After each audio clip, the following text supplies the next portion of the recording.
we're still up in I think it's 2 and 3 of I'll put it in the map in the right place because I wasn't quite done yet. Sorry about that. But one good thing he tells them they're good, their doctrine is good, their duty is good, their works are good. All right, and then he tells them, I'm gonna remove your lampstands if you don't get back to your first love. Then Jesus says, but one good thing, you hate the practice of the Nicolaitans, which I also hate. That screams the question: who were the Nicolaitans?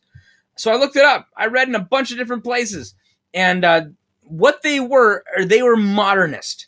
They were new Christians. They had been saved out of pagan practices. Remember, Ephesians was a very pagan place. Okay, so they got saved out of that, but then they got really liberal about it, and they started mixing it up. They backslid back into their own ways, and they mixed pagan practices with Christianity.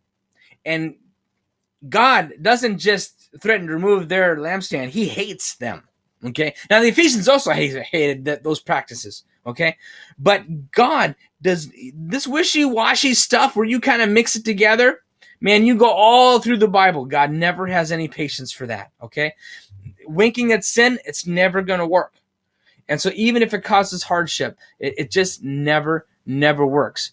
Some say the followers of the Nicolaitans were Nicholas in Acts 6:5. I'm not going to go into this because that probably wasn't true.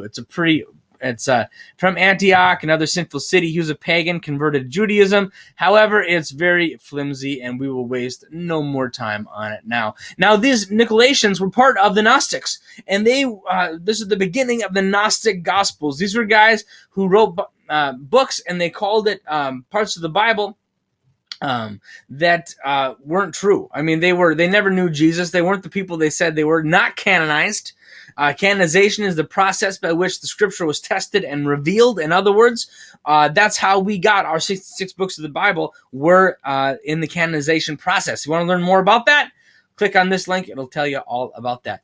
Okay, it was false, inconsistent with the rest of scriptures. The authors did not choose Jesus because you are required to be an apostle. John knew Jesus, the disciple that Jesus loved. He had the qualifications that it took to be a true writer of one of the books of the Bible. Hey, Lord bless you. Sorry I screwed up and I have 2 videos in this one instead of just one. Just have to forgive me.